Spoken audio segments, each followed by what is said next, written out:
Hi students, இன்றைக்கி நம்ம FIFO method பார்க்க போகிறோம்.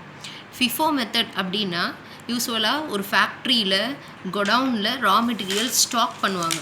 அப்படி ஸ்டாக் பண்ணும்போது ஃபஸ்ட்டு வந்த மெட்டீரியலை கொடவுனில் பார்த்தீங்கன்னா ஃபஸ்ட்டு ரிலீஸ் பண்ணுவாங்க. இப்போ ப்ரொடக்ஷன் செக்ஷனில் வந்து கேட்பாங்க எங்களுக்கு குட்ஸ் வேணும் அப்படின்னு.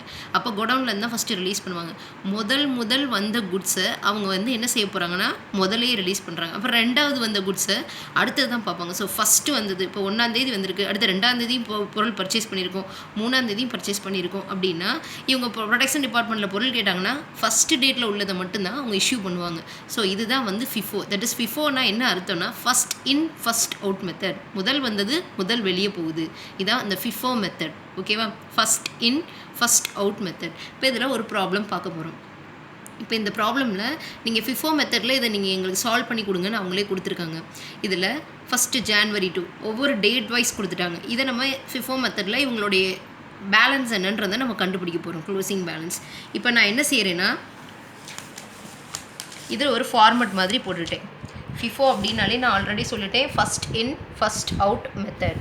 இதில் டேட்டுன்னு ஒரு காலம் கண்டிப்பாக வேணும், ரிசிப்ட்னு ஒரு காலம் போட்டுக்கிறோம், இஸ்யூஸ்னு ஒரு காலம் போட்டுக்கிறோம், பேலன்ஸ்னு ஒரு காலம் போட்டுக்கிறோம். ரிசிப்ட்னா பொருள் வாங்கினோடனே நம்ம உள்ளே வரதை என்ட்ரி போடுறோம் இல்லையா, அதுதான் ரிசிப்ட். இஸ்யூஸ் அப்படின்னா பொருள் வந்தது நம்ம இப்போ கேட்குறாங்க, ப்ரொடக்ஷனில் கேட்குறாங்க அப்படின்னா நான் அனுப்பி விடுறேன் இல்லையா, அந்த குட்ஸ் தான் இஸ்யூஸில் வரும். பேலன்ஸ் இன்றைக்கி வந்தது போக இல்லை கொடுத்துருக்கேனா அப்படின்றத பேலன்ஸில் எடுத்துருக்கிறது தான் இந்த பேலன்ஸ் காலம். ஸோ ஒவ்வொரு நாளும் இந்த பேலன்ஸ் காலமும் ஃபிசிக்கலாக வெரிஃபை பண்ணால் அதுவும் டேலி ஆகணும். பொருள் எதுவும் மிஸ் ஆகாமல் இருக்கிறதுக்காக தான் இந்த ஸ்டோர் லெட்ஜர்னு ஒன்று மெயின்டைன் பண்ணுறாங்க. ஓகேவா? ஸோ அப்போ இந்த ரிசிப்ட் இஸ்யூ டெய்லி என்ட்ரியாக இருக்கும். எப்போல்லாம் வந்து பொருள் வருதோ ஒரு என்ட்ரி போட்டு ரிசிப்ட் இன்றைக்கி வந்திருக்கு, இன்றைக்கி பேலன்ஸ் இவ்வளவு, இன்றைக்கி இவ்வளோ இஷ்யூ பண்ணியிருக்கோம், இதான் பேலன்ஸ் அப்படின்னு ஒரு ஸ்டோர் லெட்ஜரை காமிக்கிறதுக்காக தான் இந்த ஃபிஃபோ மெத்தட்னு ஒன்று அப்ளை பண்ணுறாங்க. இப்போ ஃபஸ்ட்டு சம் நம்ம பார்த்துருவோம். இதில் என்ன கொடுத்துருக்காங்கன்னா January 2 purchased 4000 units at ₹4 per யூனிட்னே கொடுத்துட்டாங்க. அப்போ நான் என்ன செய்கிறேன்னா January 2 என்ட்ரி போட்டுக்கிறேன். பர்ச்சேஸ்ட் அப்படின்ற காரணத்தினால நான் ரிசிப்ட்டுக்கு நேராக 4000 குவான்டிட்டிக்கு நேராக 4000 யூனிட்ஸ்ன்னு போடுறேன். அண்ட் ரேட்டுக்கு நேராக அவங்களே ₹4 கொடுத்துருக்கிறதுனால 4 போட்டாச்சு. So total amount 16,000. நல்லா கவனிச்சுக்கோங்க, ரெண்டையும் மல்டிப்ளை பண்ணால் 16,000 வரும். இப்போ அடுத்து என்ன செய்யணும்னா பேலன்ஸ் காலமில் நான் எழுத போகிறேன். தட் இஸ் 4,000 அப்படியே நான் எழுத போகிறேன் 4 at ₹16,000. ஏன்னா அன்றைக்கி டேட்டுக்கு நான் இதான் வாங்கியிருக்கேன், அதனால் நான் பேலன்ஸ் காலமில் இருப்பு இவ்வளோ இருக்குன்றதை நான் காமிக்க போகிறேன். இதில் வேறு எந்த விதமான இதுவும் இல்லை, இதில் நான் வந்திருக்கிறதுனால இங்கே பேலன்ஸ் காமிக்கிறேன். இப்போ அடுத்த டேட்டில் அவங்க என்ன கொடுத்துருக்காங்க அப்படின்னு பார்த்தோம்னா அடுத்த டேட்லேயும் January 20 வாங்கியிருக்காங்க. தட் இஸ் மறுபடியும் பர்ச்சேஸ் பண்ணியிருக்காங்க. பர்ச்சேஸ்னால் தமிழில் கொள்முதல் 500 யூனிட்ஸ் மறுபடியும் வாங்கியிருக்காங்க. ஆனால் ₹5 per யூனிட் ரேட் மாறினா நம்மளுக்கு பிரச்சனை கிடையாது, நீங்கள் அதை அப்படியே மெயின்டைன் பண்ணிக்கோங்க. ஸோ அப்போ நான் என்ன செய்ய போகிறேன்னா January 20 அப்படின்னு இந்த காலமில் என்ட்ரி பண்ணிவிட்டு எவ்வளோ வாங்கியிருக்கோம், 500 யூனிட்ஸ் வாங்கியிருக்கோம். ரேட் எவ்வளவு, ₹5. அப்போ இது ரெண்டையும் மல்டிப்ளை பண்ணோன்னா 2500. இப்போ ஆல்ரெடி ஒரு ஸ்டாக் நம்ம கையில் இருக்குல்ல, அப்புறம் இது என்ன செய்கிறது அப்படின்னு பார்த்தா இதை ஒரு ஃபஸ்ட் பேக்காக வச்சுக்கோங்க, ரெண்டாவது பேக்காக இதை என்ட்ரி போடுங்க. அப்போ தான் உங்களுக்கு எடுக்கிறதுக்கு ஈஸியாகும். ஸோ அப்போ இந்த 4000 நீங்கள் மேலே காமிச்சிட்டு 16,000 அப்படின்னு காமிச்சிட்டு இது ஃபஸ்ட்டு பேக்காக இருந்துட்டு போகுது. ரெண்டாவது இப்போ இன்றைக்கி வந்த பேக்கை ரெண்டாவதாக தனியாக காமிங்க. தட் இஸ் 500 யூனிட்ஸ் வந்திருக்கு, இதில் ₹5 ரேட்டுக்கு நான் 2500. இப்போ கோடவுனில் எத்தனை பேக்ஸுன்னு இருக்குன்னு கேட்டால் 2 பேக் இருக்குது. புரியுதா? இப்போ அடுத்த டேட் அவங்க என்ன கொடுத்துருக்காங்கன்னா February 5 இஸ்யூடு 2000 யூனிட்ஸ்ன்னு கொடுத்துருக்காங்க. February 5 இஸ்யூடு 2000 யூனிட்ஸ்ன்னு கொடுத்துருக்காங்க. ஸோ நான் இங்கே டேட் வந்து February 5 காமிச்சிடுறேன். February 5 காமிச்சிட்டு ரிசிப்ட் காலத்தில் நான் எதுவுமே ஃபில்லப் பண்ணக்கூடாது, நேராக இஸ்யூ காலமுக்கு வந்துடுறேன். இஸ்யூ காலத்தில் நான் எடுக்கும்போது இப்போ என்கிட்ட 2 பேக் இருக்குது. இந்த 2 பேக்லேருந்து நான் எதை எடுக்கணும், நம்ம இங்கே FIFO method first in first out method அப்படின்னா முதல் வந்த பேக்லேருந்து தான் நம்ம எடுத்து கொடுக்கணும். ஸோ அப்போ இந்த 4000லேருந்து தான் நான் எடுத்து கொடுக்கணும். அப்போ எவ்வளோ குட்ஸ் இப்போ வந்து இஷ்யூ பண்ணுறாங்க, நம்மளுக்கு கொடுத்துருக்கிறது சம்மில் இஸ்யூ 2000 யூனிட்ஸ்ன்னு கொடுத்துட்டாங்க. அப்போ 2000 யூனிட்ஸ்னால் நான் இங்கே 2000 யூனிட்ஸ், அதாவது இந்த ஃபஸ்ட்டு பேக்லேருந்து 2000 யூனிட்ஸ் எடுக்கிறேன். ஸோ அப்போ அது எவ்வளோ ரேட் இருக்குது, ₹4 ரேட்டு. ரெண்டையும் மல்டிப்ளை பண்ணோன்னா எவ்வளோ வருது, ₹8,000 வருது. இப்போ பேலன்ஸ் எவ்வளோ இருக்கும் உங்ககிட்ட, ஆல்ரெடி நான் 4000 யூனிட்ஸில் உள்ள பேக்கில் 2000 நான் எடுத்துகிட்டேன். அப்போ பேலன்ஸ் எவ்வளோ இருக்கும், 2000 தான் இருக்கும். ஸோ அப்போ அதே ரேட்டு 4 போட்டுட்டு 8000 காமிச்சிட்டு இந்த பேக்கை நம்ம டிஸ்டர்ப் பண்ணவே இல்லை, அது அப்படி இருக்கும், அதை அப்படியே போட்டுருங்க. ஸோ அதில் எந்த விதமான சேஞ்சஸும் இருக்காது. இப்போ அடுத்த டேட் அவங்க என்ன கொடுத்துருக்காங்க, February 10 கொடுத்துருக்காங்க. February 10 மறுபடியும் அவங்க பர்ச்சேஸ் பண்ணியிருக்காங்க. பர்ச்சேஸ் எவ்வளோ பண்ணியிருக்காங்க 6000 யூனிட்ஸ் அட் 6 rupees கொடுத்துருக்காங்க. அப்போ நான் அதையும் என்ட்ரி போடுறேன். 6000 at ₹6 ரெண்டையும் மல்டிப்ளை பண்ணோன்னா 36,000. இப்போ நீங்கள் நேராக ஒவ்வொரு தடவையும் நீங்கள் பேலன்ஸ் காலம் காமிச்சு தான் ஆகணும்.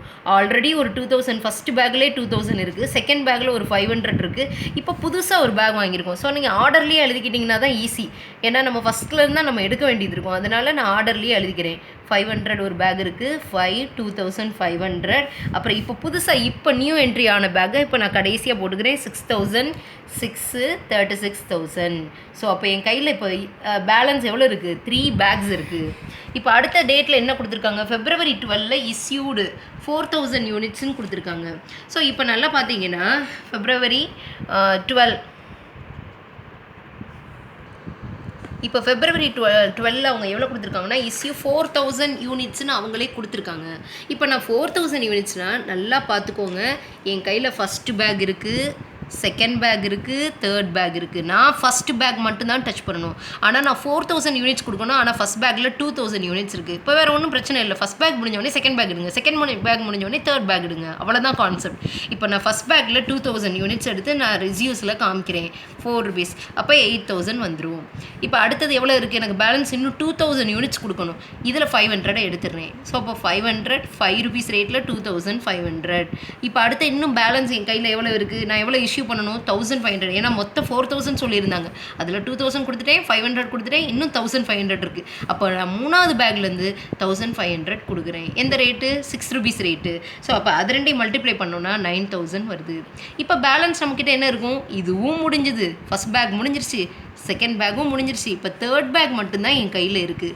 அதுலேயும் எவ்வளோ இருக்குன்னா 6000ல் நான் 1500 எடுத்தது போக மீதி 4500 தான் அந்த பேக்கில் இருக்கும். ஸோ 4500 அட் த ரேட் ₹6 அப்படின்றதுனால இதில் ஒரு ₹27,000 வேல்யூக்கு அங்கே குட்ஸ் இருக்குது. இப்போ அடுத்த டேட் நீங்கள் பார்த்தீங்கன்னா March 2 இஸ்யூடு 1000 யூனிட்ஸ்ன்னு கொடுத்துருக்காங்க. March 2 அப்படின்னா நான் எவ்வளவு ஒன்லி 1000 யூனிட்ஸ் தான் இஸ்யூ பண்ணியிருக்காங்க. ஸோ அப்போ எனக்கு வந்து எந்த பிரச்சனையுமே கிடையாது. ஆல்ரெடி பேலன்ஸ் 4500 இருக்குது. நான் என்ன சொல்ல போகிறேன்? இஸ்யூ காலமில் 1000 யூனிட்ஸு அட் த ரேட் ₹6ன்னு கொடுத்துட்டோம்னா ₹6000. அப்போ என் கையில் பேலன்ஸ் எவ்வளோ இருக்கும்? 4500ல் நான் 1000 யூனிட்ஸ் எடுத்துகிட்டேன். அப்போ பேலன்ஸ் வெறும் 3500 தான் இருக்கும். அட் த ரேட் ஆஃப் 6 இருக்கும். ஸோ அப்போ எவ்வளவு? 21,000. ரெண்டையும் நீங்கள் மல்டிப்ளை பண்ணிங்கன்னா ஸோ இப்போ பேலன்ஸ் வச்சுருக்கோம். இப்போ அடுத்த டேட்டில் அவன் என்ன கொடுத்துருக்கான்னா March 5, தட் இஸ் March 2 முடிச்சிட்டோம். March 5ல் இஸ்யூடு அகெயின் ஒரு 2000 யூனிட்ஸ் இஸ்யூ பண்ணியிருக்காங்க. ஸோ அப்போ அதை எப்படி நம்ம காமிக்கணும்னா 2000 யூனிட்ஸ் இஸ்யூஸ் காலம்லேயே மறுபடியும் காமிங்க. March 5ன்னு டேட் காமிச்சிக்கோங்க. அண்ட் இங்கே வந்து எவ்வளோ காமிக்கணும்? 2000 யூனிட்ஸ் இஸ்யூ பண்ணுற மாதிரி காமிக்கணும். ஆல்ரெடி நம்ம கையில் எவ்வளோ இருக்குது? 3500 யூனிட்ஸ் இருக்குது. ஸோ அப்போ 2000 யூனிட்ஸ் அட் ரேட் 6ன்னு கொடுத்தோன்னா எவ்வளோ வரும்? 12,000 வரும். ஸோ அப்போ பேலன்ஸ் என் கையில் இருக்கும். 3500ல் 2000 போயிடுச்சுன்னா பேலன்ஸ் என் கையில் 1500 தான் இருக்கும். ஸோ அப்போ அதோடைய ரேட்டை நான் கால்குலேட் பண்ணி இங்கே நான் 9000 காமிக்கிறேன். ரெண்டையும் மல்டிப்ளை பண்ணி இங்கே காமிச்சிடுறோம். ஓகேவா?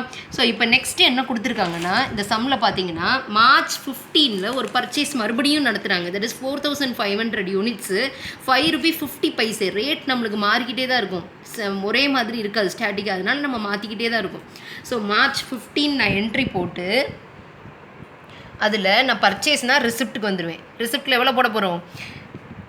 எவ்வளோ வந்திருக்கு? 4500 யூனிட்ஸு ₹5.50 ரேட்டில். ஸோ அப்போ அதோடைய ரெண்டையும் மல்டிப்ளை பண்ணிங்கன்னா 24,750. ஸோ அப்போ இதை நம்ம பேலன்ஸ் காலமில் காமிக்கும் போது ஆல்ரெடி உள்ளதை நீங்கள் மேலே வச்சுக்கோங்க. இது ஃபஸ்ட்டு பேக்காக வச்சுக்கோங்க. 1500 அது அப்படியே இருக்கும். அதில் எந்த டிஸ்டர்பன்ஸும் கிடையாது.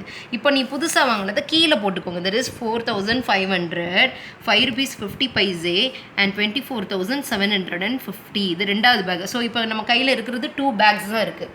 இப்போ அவங்க அடுத்த லாஸ்ட்டாக ஒரு டேட் கொடுத்துருக்காங்க. March 20ல் 3000 யூனிட்ஸ் இஸ்யூ பண்ணியிருக்காங்க. March 20 டேட் போட்டுக்கோங்க. March 20 டேட் போட்டுட்டேன். இப்போ இதில் இஸ்யூ காலமில் 3000 யூனிட்ஸ் சொல்லியிருக்காங்க. ஆனால் ஆல்ரெடி பேலன்ஸ் எவ்வளோ இருக்குது? 1500 ஃபஸ்ட் பேக் இருக்குது. அதை காலி பண்ணிட்டு தான் நான் செகண்ட் பேக் வரணும். ஸோ அப்போ 1500 எந்த ரேட்டில்? ₹6 ரேட்டில் 9000 ஃபஸ்ட் இது எடுத்தாச்சு. மொத்தம் 3000 யூனிட்ஸ் கொடுக்கணும். நான் 1500 மட்டும்தான் என்ட்ரி காமிச்சிருக்கேன். மீதி 1500 ரெண்டாவது பேக்லேருந்து நான் எடுக்கிறேன். ஸோ அப்போ 1500 நான் எடுத்துட்டேன்னா 5.50 ரேட்டில் போட்டோன்னா எவ்வளோ வருது? 8250. ரெண்டையும் மல்டிப்ளை பண்ணிக்கோங்க. இப்போ நம்ம கையில் பேலன்ஸ் எவ்வளோ இருக்குன்னு பார்த்தீங்கன்னா, ஃபஸ்ட்டு பேக் காலி, செகண்ட் பேக்கில் நான் 1500 யூனிட்ஸ் எடுத்துட்டேன். அப்போ பேலன்ஸ் எவ்வளோ இருக்கும்? 3000 தான் இருக்கும். ஸோ அப்போ 3000 at the rate of 5.50. So total ரெண்டு மல்டிப்ளை பண்ணிங்கன்னா 16,500. ஸோ உங்களுடைய மார்ச் 20th பேலன்ஸ் இவ்வளவு தான் இருக்குது. இதுதான் ஃபிஃபோ மெத்தட். அந்த கம்பெனியில் க்ளோசிங் பேலன்ஸாக 3000 யூனிட்ஸ் ₹5.50 16,500 குட்ஸ் எங்ககிட்ட இருக்குன்றத நம்ம என்ட்ரி போட்டு வச்சுருக்கோம். டவுட்ஸ் இருந்தால் கமெண்ட் செக்ஷனில் சொல்லுங்கள். புரிஞ்சிச்சுனாலும் ஐ ஹவ் அண்டர்ஸ்டுட் அப்படின்னு சொல்லி நீங்கள் மென்ஷன் பண்ணுங்கள். தேங்க்யூம்மா.